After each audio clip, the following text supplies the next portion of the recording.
વાવ જિલ્લાના થરાદ તાલુકાના બેટલિયા ગામે આવેલા મંદિરોમાં થયેલી ચોરી તેમજ થરાદ બજારમાંથી ચોરાયેલી મોટરસાયકલના કેસનો ભેદ એસઓજી વાવ થરાદે સફળતાપૂર્વક ઉકેલ્યો છે. પોલીસે મુદ્દામાલ સાથે ગ્રેડા ગુનેગારને ઝડપી પાડી 2 અલગ અલગ ચોરીના ગુનાઓનો ખુલાસો કર્યો છે. શરદી કચ્છ રેન્જ ભુજના પોલીસ મહાનિરીક્ષક ચિરાગ કરોડિયા અને વાવ થરાદ જિલ્લા પોલીસ અધિક્ષક ચિંતન તેરૈયાના માર્ગદર્શન હેઠળ જિલ્લામાં મિલકત સંબંધિત ગુનાઓ શોધી કાઢવા અને અટકાવવા ખાસ સૂચનાઓ આપવામાં આવી હતી.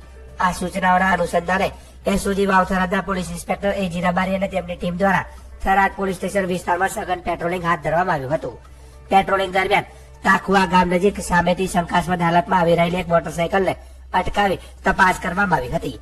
મોટરસાયકલ ચાલક પાસે વાહન સંબંધિત કોઈ સંતોષકારક દસ્તાવેજો ન હોવાને કારણે પોલીસે વધુ પૂછપરછ કરી હતી. તે દરમિયાન તેની પાસે રહેલી પ્લાસ્ટિકની થેલીમાંથી ચોરીનો મુદ્દામાલ મળી આવ્યો હતો. પોલીસ તપાસમાં ખુલ્યું છે કે તારીખ 1/1/2026 ના રોજ બપોરના સમયે બેટલિયા ગામે આવેલ ગોગ મહારાજના 2 અલગ અલગ મંદિરમાંથી ચાંદીની 4 મૂર્તિઓ અને 2 ચાંદીના પારણા ચોરી કરવામાં આવ્યા હતા.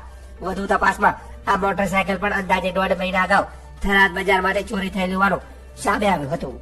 એસઓજી વાવ થરાદે બોર્ડર વિસ્તારમાં સઘન પેટ્રોલિંગ અને વાહન ચેકિંગના આધારે ગણતરીના કલાકોમાં ચોરાયેલા મુદ્દામાલ સાથે આરોપીને ઝડપી પાડી 2 ચોરીના ગુનાનો ભેદ ઉકેલ્યો છે.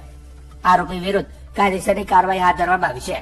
પકડાયેલા આરોપીની ઓળખ મુકેશભાઈ બાબુભાઈ રાવળ ભાટ ઉંમર 25 રહે મિયાલ તાલુકો થરાદ હાલ રહે નારોલી તાલુકો થરાદ જિલ્લો વાવ થરાદ તરીકે કરવામાં આવી છે.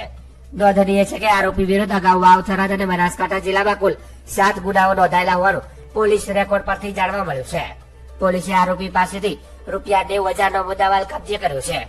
જેમાં 50,000ની કિંમતનો hero Splendor motorcycle register number GJ0CAM 1636, ₹30,000ની કિંમતની ગોગા મહારાજની 4 મૂર્તિઓ અને 2 ચાંદીના પારણા તેમજ ₹10,000ની કિંમતનો વિવો કંપનીનો Y20G મોડેલનો મોબાઈલ ફોન સમાવેશ થાય છે. આ અંગે થરાદ પોલીસ સ્ટેશનમાં BNSS કલમ 305D અને 331(1) મુજબનો ગુનો પણ નોંધવામાં આવ્યો છે, જેની તપાસ ચાલી રહી છે.